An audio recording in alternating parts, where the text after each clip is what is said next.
Up until now, I think it's been pretty easy.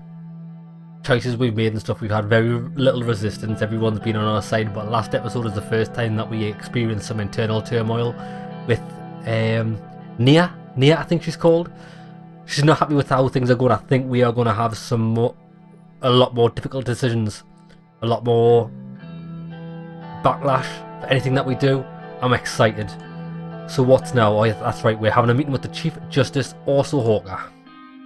The administration has been working day and night on the overwhelming amount of issues that were facing the country. The departments sent several documents which required my signature so they could start working on new decisions that were taken. After I signed dozens of them, I closed my eyes to relax for a moment. Another long day. Even though I really wished to leave the palace for the day, Lucian had earlier told me that the Chief Justice wanted to speak to me. We planned a meeting in my office in 30 minutes. I waited for him, wondering what subject he would raise. Take a moment to relax. I stretched out my arms and looked out the window. Thousands of shimmering lights on the Halstead skyline were mesmerising. Halsword skyline. Suddenly, I heard a knock at the door. It was Lucian. Good evening, sir. Good evening, Lucian. I'm sorry that I couldn't explain the situation to you in detail earlier, sir. The Chief Justice insisted on seeing you this evening.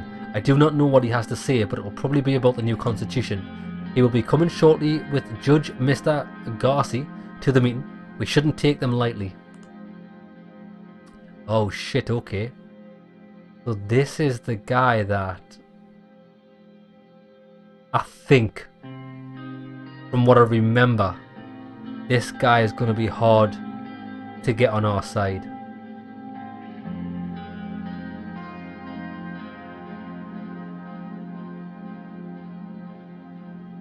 I think he's here to test the waters. But we might be able to cooperate them, we'll see. I advise against that, sir. I do not trust the Chief Justice. Huh. Who's this? Lucian. Okay, I do trust Lucian. We should... There were 3 knocks at the door. Lucian checked his watch, he looked rather worried.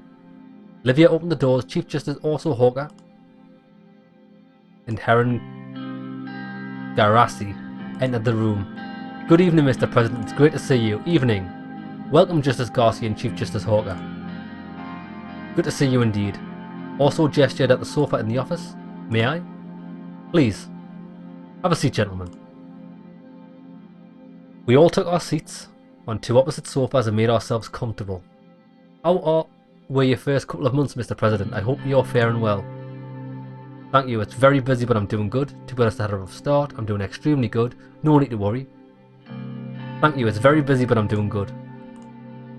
It will only get better, yet. I think you're doing a good job so far. Okay. Considering all that's happening around us with the shootings near the palace and soldiers on our borders, he let out a deep sigh. It's a troubling time. We appreciate your concerns. So, you probably know why we're here.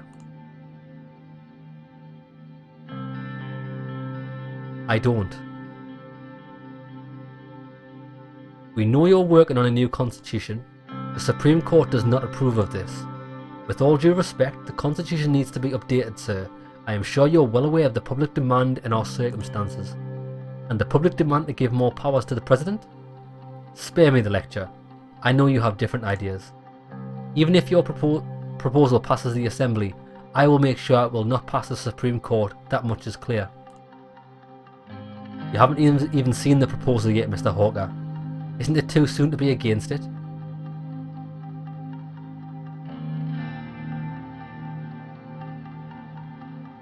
Do you think I live under a rock, Mr. President?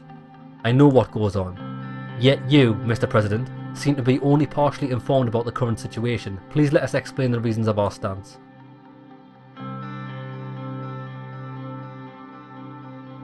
Give this guy the benefit of the doubt. Please explain. We are protecting the Constitution because it works, Mr. President. It is efficient and gives you the authority to lead the nation in swift decisions. Sutherland has more important problems and threats that we should face right now instead of nitpicking about some paragraphs in the Constitution. We have potential war within our borders. Also signalled Heron with his hand to let him speak instead. Mr. President, I know that you're a busy man, so I'll make this quick. We all know that Swedish security forces found stashes of Rumbergian weaponry in the hideouts of Bludish separatists. Ka-74s are roaming inside Sordland at the moment. As much as Rumberg poses a direct threat, now it's clear that they are also intervening in our country and weaponizing our minorities against us. It's not unprecedented to think that the Bloods will start their terror again with their new toys. Not to mention the fights that broke out between the left and right wing after the shooting of Bernard Circus. Communists are rising within the support of the United Contana. Chaos is imminent for Swordland. And sadly, we don't see the administration taking necessary precautions. You said you'll not focus on military during your term. Under current circumstances, that cannot be tolerated at any cost.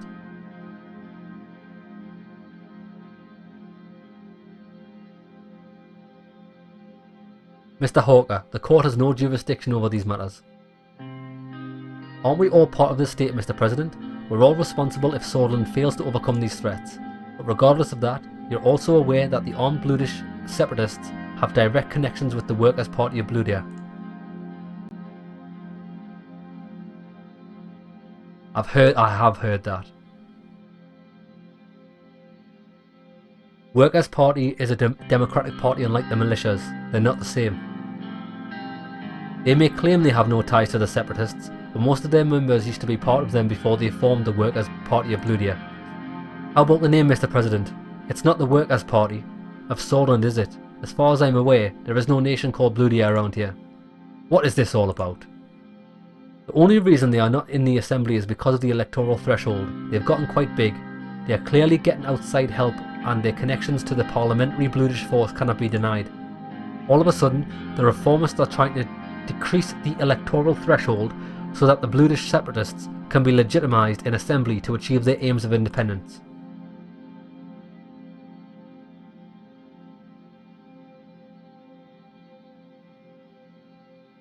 Do you think that's Mr. Richter? I don't care.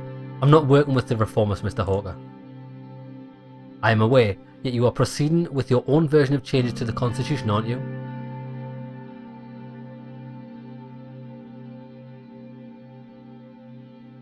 I am. The new Constitution will not be weaker but stronger. You already have the power to decrease decrees, Mr. President.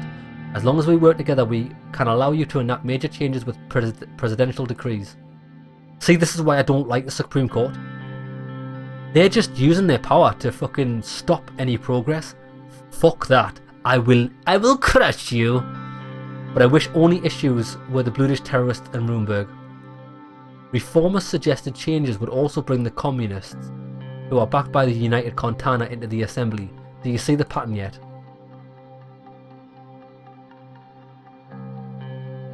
There is no evidence about any of this. Haven't you been briefed by your security team? Maybe you should suspect them as well. We should be taking the necessary measures against communist and Bludish plots, as well as increasing our military budget against a possible conflict with Rumberg. These guys have clearly got an agenda and have fallen for none of this shit. And of course, not to fall into the traps of the reformers by listening to their demands. They are clearly plotting to weaken the president and our whole administration in order to exploit the situation. Which brings us to some very important information that we have. It's definitely something you need to hear. It can change absolutely everything. With all due respect, Mr. President, I think it's getting slightly ridiculous. Please explain, Mr. Hawker. The person in question is Mr. Franz Richter. Ah, see you at the party, Richter. Ah, so he's part of the PFJP. The leader of the reformists. We have enough information to infer he has ties with Arcasia. Arcasia is aggressively growing their influence around the world, and now we have Mr. Richter coming up with these ridiculous demands for a new constitution amidst a chaotic period in Swordland. All the pieces seem to fit perfectly. That's why the Supreme Court will be doing what it takes to stop these reforms and preserve the constitution. How would you know that Mr. Richter has ties to Arcasia? Mr. Galad. We all know he has been in Arcasia many times because it has been documented. But what would you think if he's been making hidden flights to the country? Hidden flights to the country. I need to know this. Please explain. He has been spotted in a hotel in Arcasia last year where they held a conference on economic development in volatile regions. Right around that time, he started to influence the masses into believing that our constitution is the reason for everything bad. His trip was not documented, nor was he an official guest of the conference. We believe he had a meeting with President Walker, businessman, Republic of Arcasia, behind closed doors. I also have a couple more photos of him that were taken in Arcasia in different cities.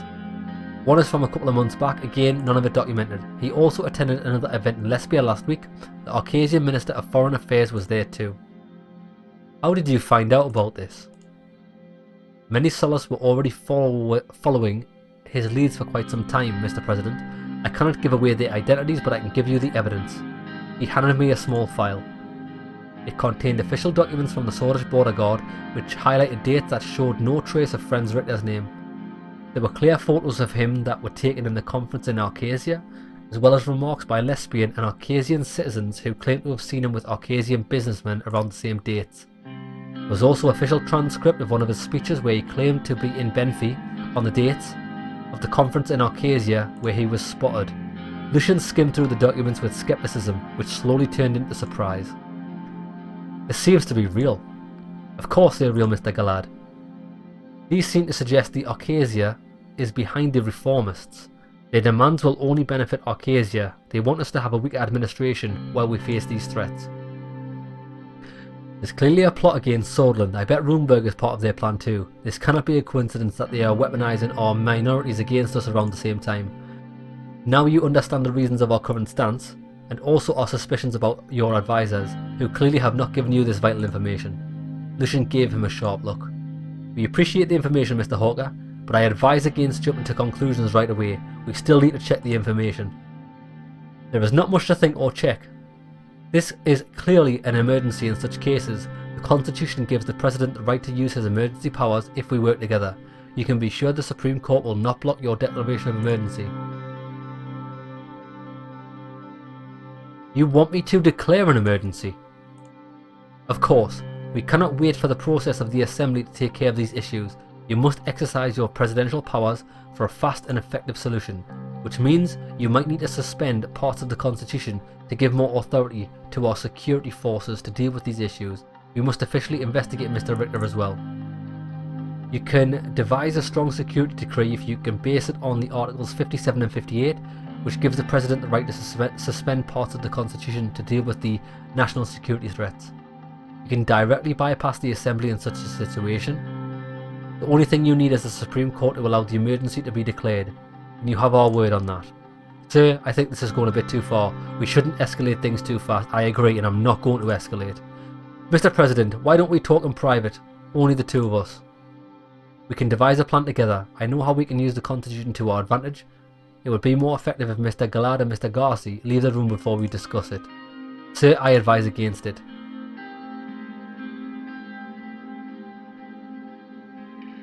I'm sorry to say that we won't be cooperating, Mr. Hawker.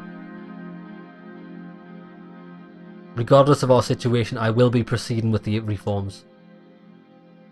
Even though you are aware of our national security threats, you're making a big mistake, Mr. President. We will not allow you to succeed. You are the ones making the mistakes. We will see, Mr. President, we will see. Have a good evening. They both left the room without saying anything else. That was not good. They clearly tried to threaten you.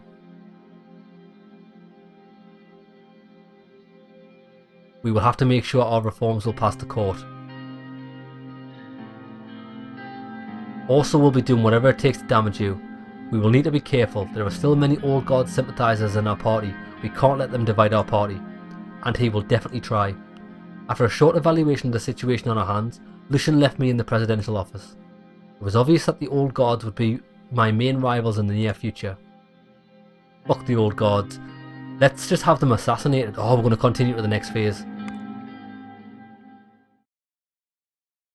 Trials of Democracy.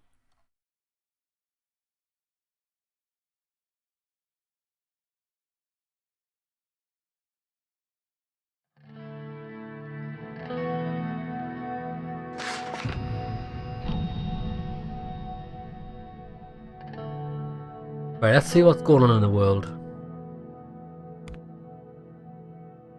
Communist books burned in boring.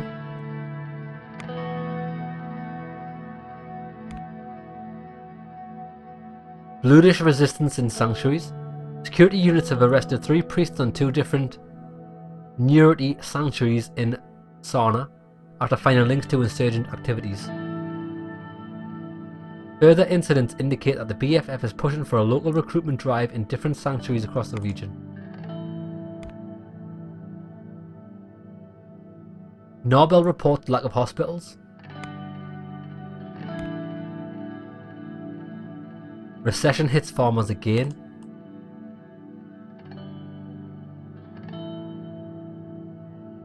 It's a shame we can't zoom out just that little bit more.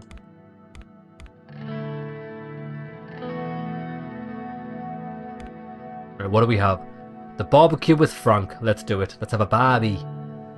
It was a Saturday afternoon, my first break from work in what felt like years, and the weather couldn't have been more perfect. Trying to keep my mind off the upheaval sparked by the circus assassination, I lit the backyard grill.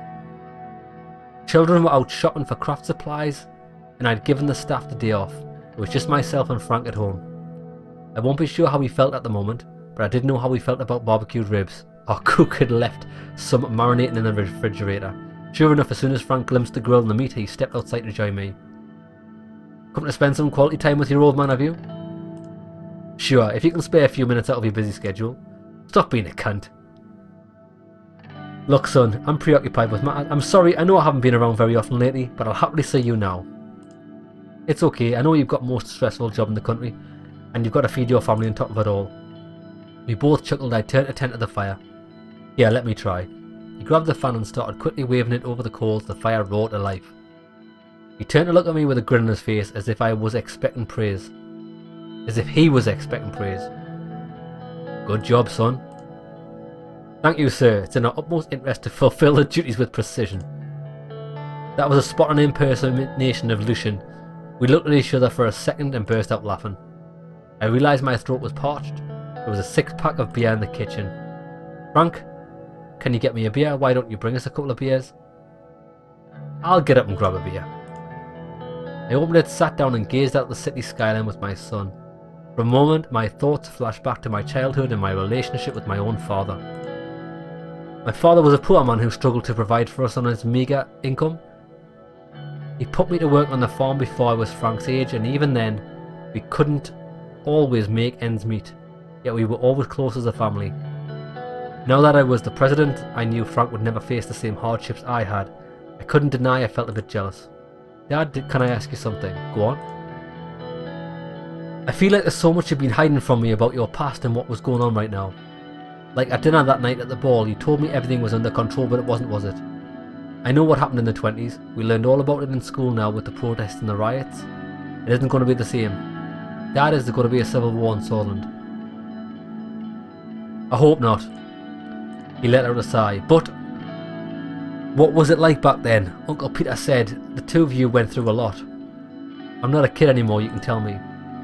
Before I could gather my thoughts, the familiar images started flashing before my eyes. Hold on 2 seconds, lads, I just need to take a break. Oh, from reading text. I need to have a drink.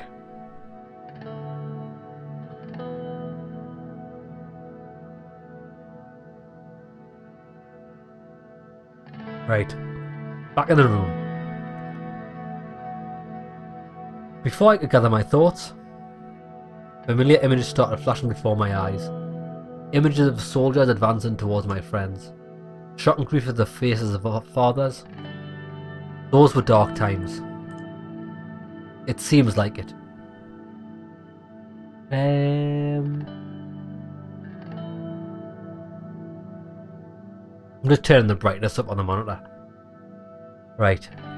But you're nearly a grown man. Let's talk about it. Frank leaned forward in his chair, his eyes wide. Tell Frank about the coup of 1927. I was barely older than you are now. I'd just left the classroom. They pointed their guns at us. Tell them that you ran for your life like a coward.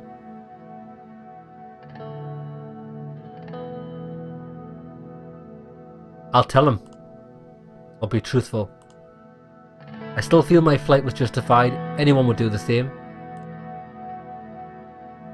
Frank leaned back in his chair, his shoulders slumped heavily. Tell Frank about the Civil War. It was right after I met your mother. Clash between Suzerain and Richter. I stayed out of it. That's enough for today. It's okay, I'm sorry, I shouldn't have asked you about it. I know I don't understand how easy my life is sometimes. One more thing though. I know that you managed to not take any sides. Did you mind if I ask why? There were two sides of the same coin. Frank raised his eyebrows, his curiosity still not satisfied, but sensing my reluctance to go on, he simply nodded. Sorry for bombarding you with questions. I know I complain sometimes, but my problems are nothing compared to what you went through. I'm here to listen to them, no matter what they are. Before Frank could say anything else, I heard the front door unlock, Dina and Monica's voices, and the sounds of rustling shopping bags filled the house. Alright, I'll be upstairs until dinner. Frank went in and dashed upstairs. I took a long sip from my beer, looking at the city and the now setting sun. I hoped that talking to Frank about my past had been the right decision. Part of me felt as if some sort of burden had been lifted, but I had the same nightmares again that night. Young swords and NFP flags burned. Counter-protest against the young swords. Prisoners riot in Antel Rock prison. Morna industrial output concerns. The mayor of Morna has reported that the industrial output numbers this year are 12% lower than last year. USP report on reforms.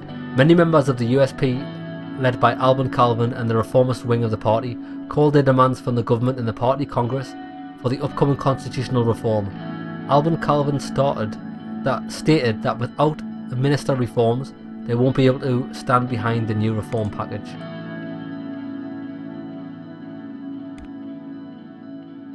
Right, looks like we're going on a presidential visit to Nobel. I was travelling to the snow-covered city of Nobel in Nagas region for the rural development reform organised by the Ministry of Health and Ministry of Education. The mountainous city of Nobel had gritty tones to it, mostly regarded as one of the poorest cities in Swordsland. It's because its people were hardy and wary. Even after the discovery of natural resources in the area, years of neglect by the central government were apparent on the buildings and the general infrastructure. Natural resources, namely gas and oil, were now under the control of Gasum. Gasum's one of the larger corporations, which elevated the corporation to a place of power. My task in this forum was mainly symbolic. Fake smiles and handshakes with oil barons, meeting with local politicians, but most importantly of all to make sure that Nobel does not feel like it was forgotten by the government. Scenery so far, however, was a reflection of Nobel's neglect. Main roads to the city were not maintained well. There were mainly bumps and empty disclosed spots in the asphalt. Navigating and swerving to avoid the inconveniences, our motorcade finally started nearing the city. We will be arriving at the Hotel West in a few minutes, sir.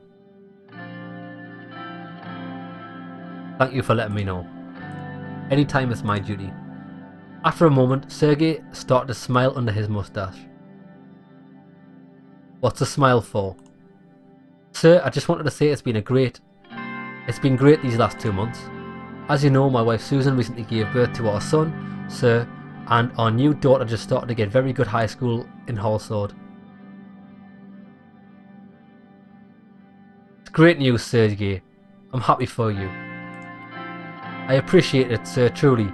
I was worried that I wouldn't be able to afford a good private school if she scored less in the entrance exams. But I shouldn't have made my insecurities get to me. Erica outsmarts me all the time. I'm very proud to have a daughter like her. I also hope that Dina will grow to be like her mother someday.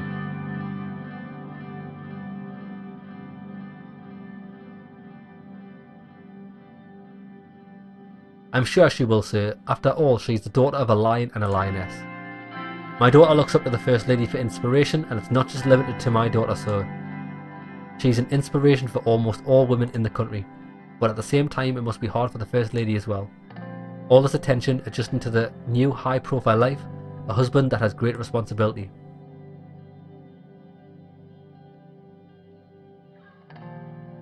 You're right, it's hard for her. It must be, sir. We sometimes forget about the important people between the responsibility and the rush. You know, those we care for. I agree. Sergei continued after a moment of silence. Have I told you, sir? We named my son George. The doctor said he's very healthy, and thankfully so is my wife.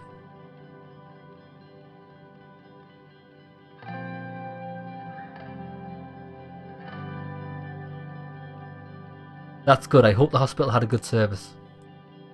Normally we would have been treated in one of the suburban hospitals, but thanks to the special coverage of the presidential staff, we were transferred to Emerald State Hospital.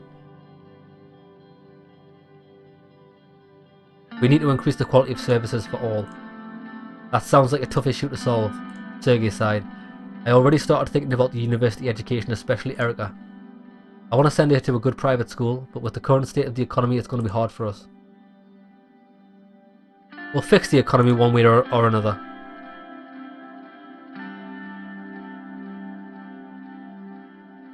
If anyone can, that's you, Mr. President. Car hit a major pothole and a bump which lifted us out of our seats for a second. Are you okay? Yes, sir. I hope the car is fine too. The motorcade began approaching the hotel. The Hotel West was supposedly the best hotel in Nobel. A crowd gathered. Sergei got out of the car and opened the door. He bowed his head respectfully and gestured towards the entrance. See you later, Sergei. You likewise. As soon as we left the vehicle, the fresh air of Nobel filled my lungs. Almost immediately, everyone present in the crowd flocked over to me with an excessive display of courtesy, smiles and handshakes, which I donned the mark of a politician. A mask that I was very used to. Sorry, I donned the mask of a politician. Right, so we've got a briefing there. Nothing else has opened up. Oh no, there's a couple of things. Young sword suspected of terror attack.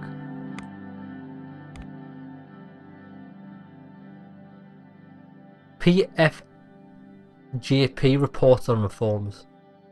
Outlined the demands for a reform package. He declared that without the implementation of term limits and limited decrees, it will be very difficult for him and his party to stand behind the reform package. Well then, let's attend this welfare situation.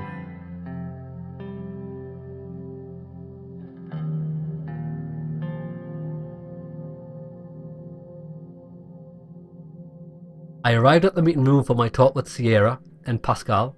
Before beginning, I took a moment to appreciate the view from the balcony. The mountains of Nobel were completely covered in snow. Pascal Benawal, so who is he?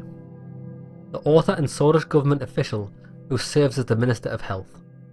He walked up to me. He was ironically somewhat portly, having gained a few pounds since his breakthrough as best-selling writer. Such a spectacular view. The Minister of Education joined us on the balcony, dressed in a sky blue pantsuit. Oh, that's Sierra Waldo.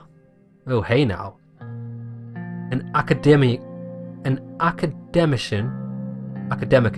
however you pronounce that. A politician who serves as the Minister of Education. Okay. He made her subject of much palace gossip, but it didn't seem to abolish. I can't even speak. If I'm honest, my eyes went a bit funny. Right, let's get back on track. Her preference for trousers over dresses had made her the subject of much palace gossip, but it didn't seem to bother her in the slightest. Spectacular indeed, but if you look at the opposite direction, you see what Sol's decades of neglect did to the city. Most of the people living in Nobel are workers, farmers and their wives and children. They're breaking their backs for close to no pay, all thanks to greedy corporations.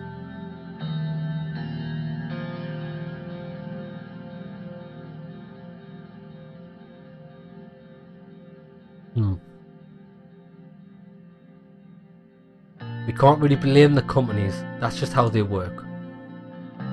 Yes, we can. Similar companies are doing much better for their workers in the United Contana and Arcasia. Okay. If you look past the view, you can see the real problems. Real problems like poverty. Pascal nodded gravely. This was a subject he knew quite a bit about himself. His best known books were about the plight of Swordsland's less fortunate, drawn from his own past growing up in squalor. Well put, Mrs. Walder. I don't need to tell you about my own experiences with poverty, and you've been through similar hardships yourself, Mr. President.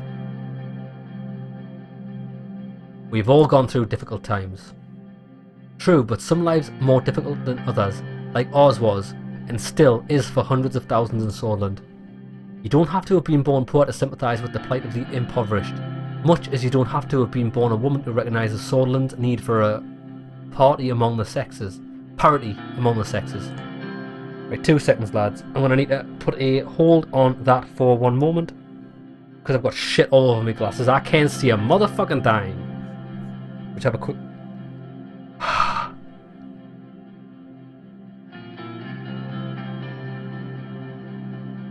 Oh, I think that's better. My glasses were dusty as fuck, son. Oh, that's better. I can see clearly now. And also, I'm extremely hot. Let's get rid of this.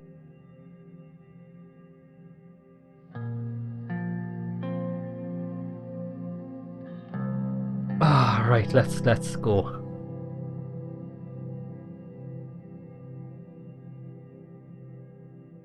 Sierra's tone got serious. Isn't it time Hollisord addressed these issues rather than bowing to the wishes of the hawks and fearmongers of the establishment, and diverting yet more resources to the military and law enforcement? Now, this is something I agree with. That's what I've actually been doing previously to this. Our welfare, healthcare and education systems have been decaying since the recession. Swordsland's poor communities are losing hope. Hopelessness and lack of opportunities can drive people to extreme solutions. We're seeing increased crime, domestic violence, rising inequality between men and women. Lilia's graph will take care of crime since she is an expert on the subject. Those issues must be tackled from different directions. We need to engage it holistically. If we can stop the recession, create jobs and growth, the capital must be prioritised towards the resources that matter the most.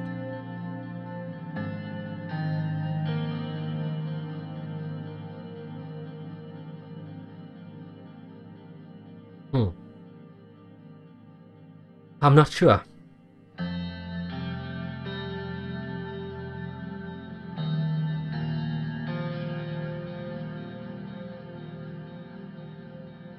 Those issues must be tackled from different directions. We need to engage it holistically.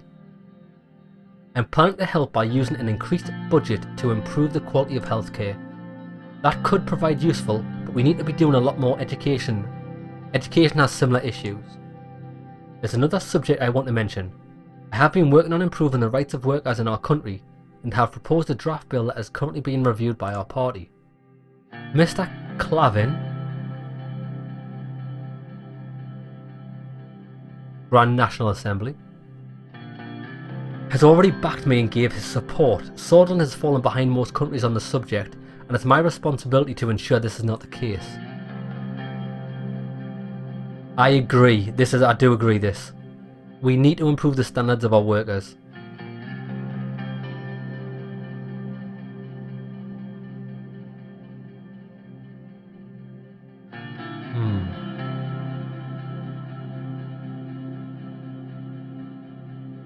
I do agree.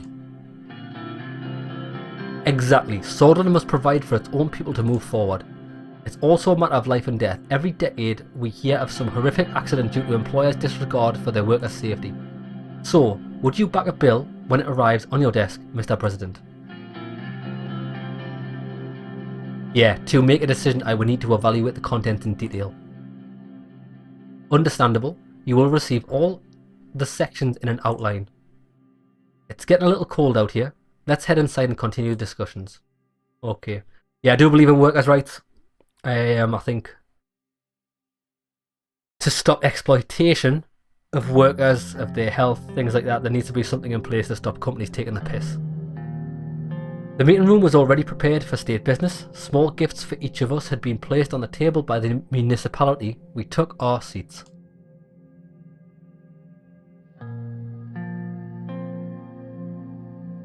Let's hear the health overview.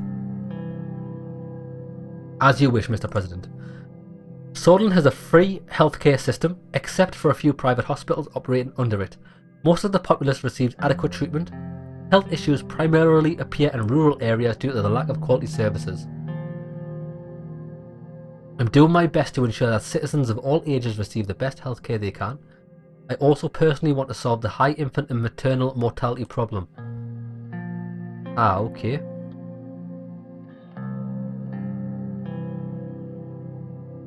How many doctors and nurses are employed? We have 31,594 doctors and 73,680 nurses working for the Ministry of Health. This is a high number. What I think is, I don't want to be rude, but out of those numbers, how many are in urban and rural areas? Good point, Ciara Pascal. The data shows that per 10,000 people in urban areas there are about 11 doctors, while in rural areas there are only 3. But is that proportional? Treatment time is still too high due to the low number of doctors in rural areas, which get barely any proper coverage. How many hospital beds are there per 10,000 citizens?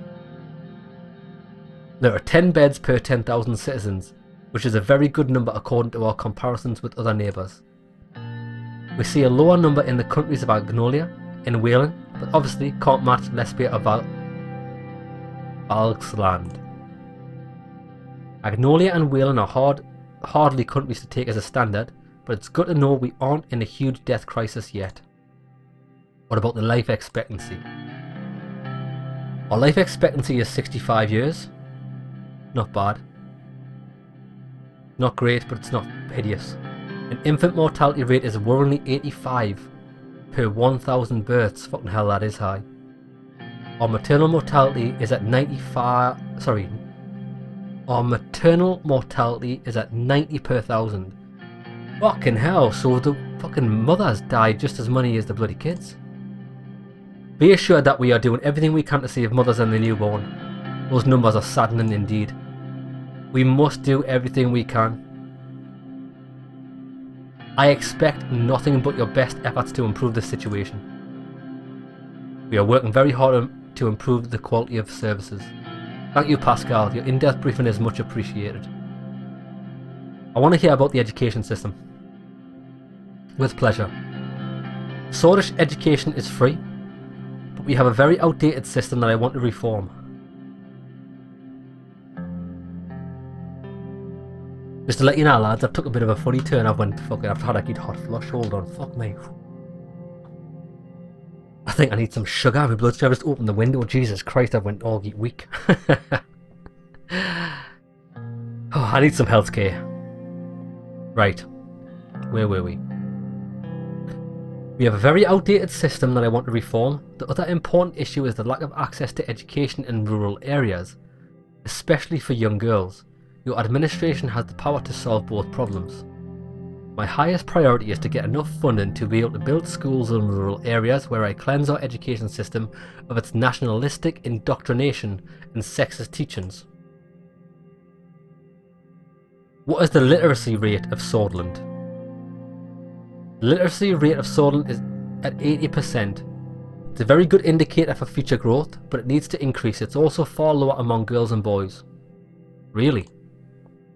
If I remember correctly, the most illiterate areas are Berger and Agland.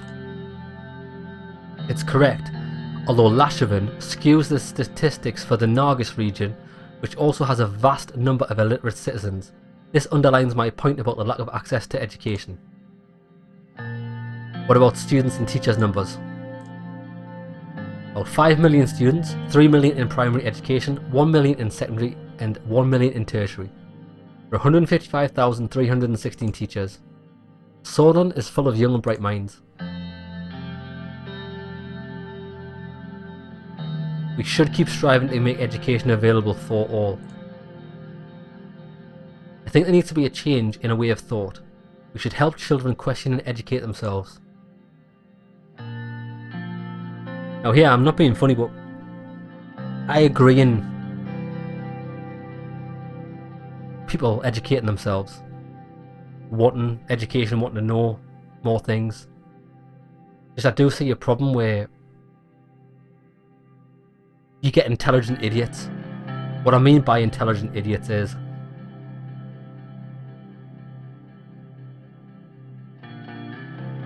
they get lost on a path or lost on a cause, more so as an identity rather than actually solving the issue. But I think it's a big problem with universities and ridiculous subjects. Like there's a lot of subjects that are provided in universities now, which I feel are nonsense. So that's what I mean by stupid intellectuals right now. So here we go. Tell me about the differences between urban and rural education. Urban areas have 3 times the number of schools per 10,000 people compared to rural areas. Rural areas also suffer from the lack of teachers.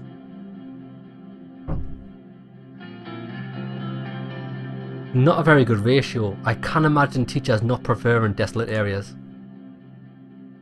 Salaries for teachers are very low here. We need to increase their pay to give them more incentive. Thank you, Sierra. I can fill in the blanks from here. I believe that's everything. Sierra stood up and moved towards the window. She took a deep breath.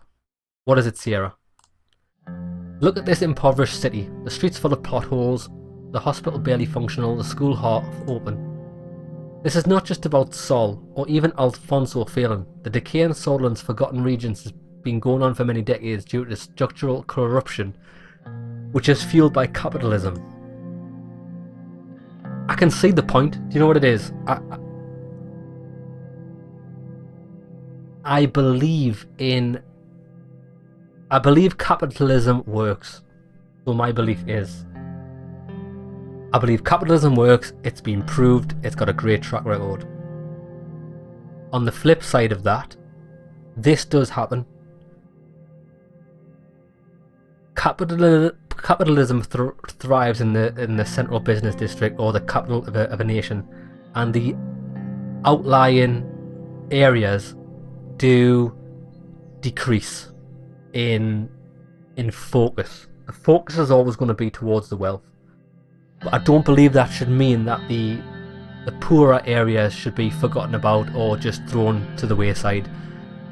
I think that's so easy to do with capitalism. So I believe capitalism works, but there needs to be a way to figure out how to have the poorer regions be brought up as well. Even though it might not be the most efficient use of money and resources, I think it's worthwhile. Happy nation is a profitable nation. Right, so Tarquin and Sol did more for the country than any of us.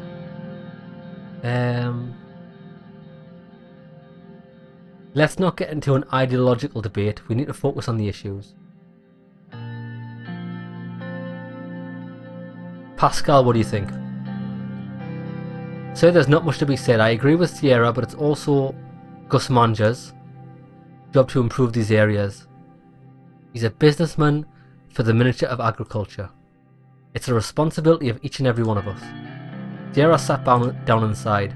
One way or another, we need to transform. Greed and unchecked capitalism will not magically provide for the people. I agree. This is one of the things as well. With capitalism, it can be abused by very greedy individuals, and if it is unchecked, it gets out of hand, which is, it's hard because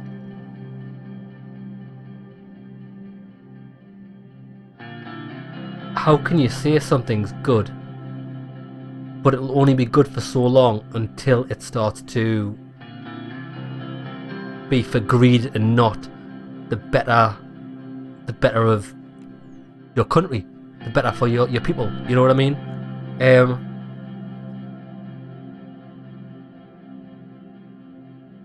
But I don't believe in communism. I think communism and socialism Although I might be conflating the two, I believe it doesn't give people a drive to want better, because it relies on everybody following to the same goal, and I don't believe everybody can. There's always going to be people that don't. There's always going to be people that don't want to better themselves, and there's always going to be people that overachieve and want to do better. I think capitalism benefits that people, and I think it's a more realistic approach. Okay, come on, let's go. Tell me more about your plans, Sierra. My plans require an increasing government budget. I aim to solve the problem we highlighted with the allocated money.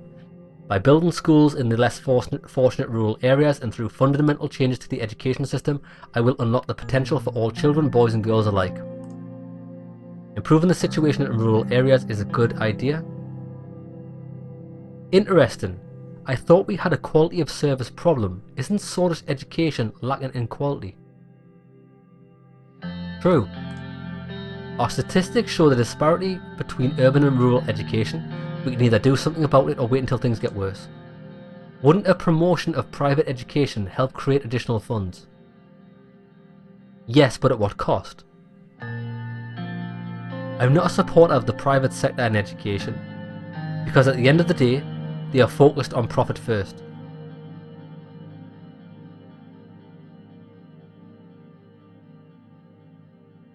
Yeah, but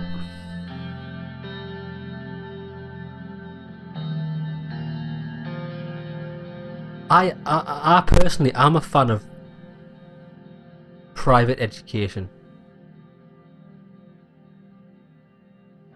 My reasoning being is, I think state education, which I went through state education, I went through government education. It was good. I think I had an excellent service provided to me, but it was such a general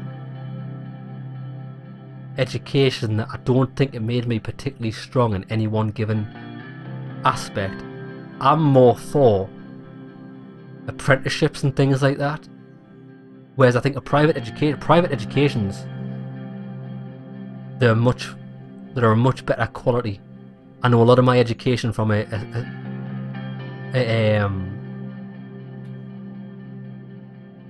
what's it called? What's the word I'm looking for? Social education system. I think there was a lot of holes in it. I had a lot of teachers that didn't turn up to lessons. A lot of education, like my IT education was dog shit. I had to pursue that myself after school because we just had standing teachers for years, and they never cared to actually give us a good education at IT. It was just filling in bullshit, wasted my time for the 3 years that had happened, and that was all the way up until I ended school. So it was after that I had to go out of my way to get a better education than that. So with a private education, that wouldn't happen because you're paying for it, you get what you pay for. I'm mixed on the subject. I think there's place for both, but we'll see. What are you working towards, Pascal?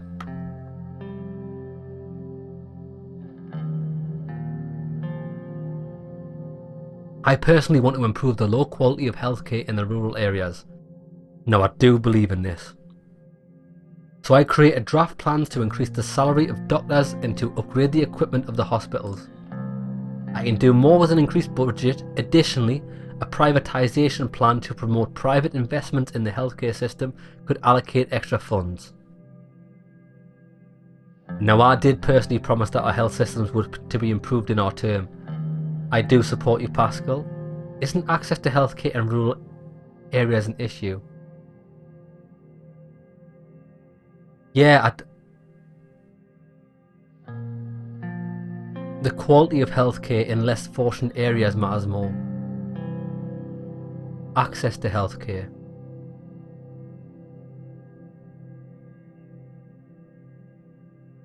Let's say this, isn't access to healthcare in rural areas an issue? Access is an issue, but not as critical as the quality in these areas. The lack of experienced personnel or equipment cause bad treatment, resulting in many deaths.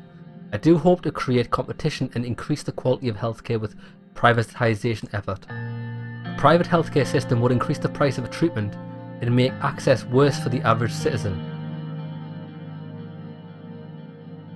The decision not to promote more state control would cost the people dearly. My expectations from our government is that we understand and focus on the needs of the people.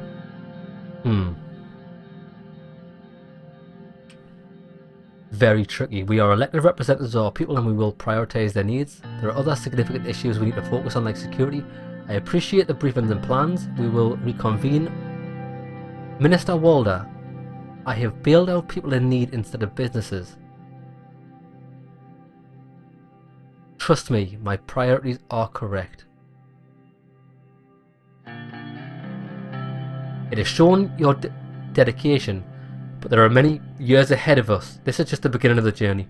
No matter how small a step, it's still progress. I think we covered all necessary subjects. Thank you for your time. I do hope we won't repeat the same mistakes again and again. Have a good day, Mr. President. The ministers all left and I attended the official business in the city. I don't think I want to privatise the healthcare. I don't think I'm going to do that.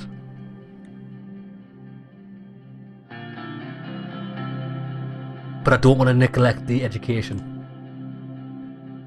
Just by looking at the citizens' attire, it's easy to understand the current state of Nobel. Some people were wearing clothes a few sizes too large, some kids did not even have shoes. Yet, there was hope in their eyes. They were excited to see their president in their city. Right, that's what I am going to do is, I'm going to have a quick flick through the news section and I'm going to call it an episode. The reason being, I think I need to take something to eat because I'm feeling a bit weak. I went a bit lightheaded, I went a bit funny, and I need full attention on this game because it's intense. Protests appear calmer. That's great news. Tensions ease in some cities. Several major cities including Dyer and Lashaven did have some scattered reports of violence Monday night. School poisoning. Police have arrested the principal of a high school in Rebel in southern Persia, where 12 students died after eating a free meal laced with pesticide. What the fuck? Police have started an investigation to solve the mystery of how the pesticide ended up in the food. And Richter FC derby postponed. Misogynist rally. Every day we are appalled by how deep the roots of misogyny goes in our country. We are appalled again when yesterday, during the protest by the Swedish League of Women, counter-protesters showed up to disrupt the peaceful rally. In the resultant scuffle between the police, the protesters and the mob, many were arrested on both sides. The Economist. Education privatisation proven successful. Our editorial team immediately analysed the SIPA report recently, revealing to assess the standard of education. We were curious to see how the policies of the last decade have begun changing the performance metrics. Lesbia specifically stood out with a jump of 6 positions forward to 5th out of 68. After a research and analysis collaboration with the Vice President Magnus Cartus. The privatisation efforts led by the Prime Minister led to more schools in wealthier neighbourhoods. 1,404 to be precise to be privatised. This lifted significant budget burden off the state because the wealthy paid for a great education for their kids and it was still taxed reasonably in order to divert funds to state schools elsewhere. Second major factor was the allowance of minor circular changes for private institutions that led to major developments in the student participation, teacher happiness, and boosted the performance of the institutions. That's a big deal that I was trying to get at, but I didn't have the words. Privatisation does lift the burden from the government, frees up funds while also allowing, like it says there, wealthier families to put their kids through private education, which also means that you get a better quality education because the teachers are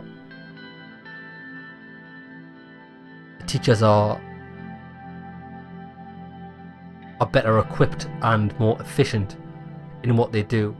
Not only that, but this can be seen as a negative. Teachers will want to be employed by private organisations, but they're going to have to be the best of the best to get those positions. So they're probably going to have to teach in social schools and work their way up the ladder. Which means that not only are the private schools getting a better education from their teachers, better qualified staff. So are the social goals. We'll see if that actually happens in practice, we don't know, but that's my theory. Van Horten blames Valsgland for the missing fishing vessel. Huh. Statement denouncing Valsgland for the missing vessel hull number. Our dutiful Coast Guards have rescued a crew member of the missing vessel. Throughout the statement we'd learned that the ship's unfortunate end was none other than Valsgland Navy. Prime Minister has refused to disclose the surviving crew member due to fear of an assassination attempt. Well, that's pretty harsh. Okay lads, call it an episode there. I want to get sustenance, get some sugar in the blood. See you in the next one. Hope you've enjoyed it lads.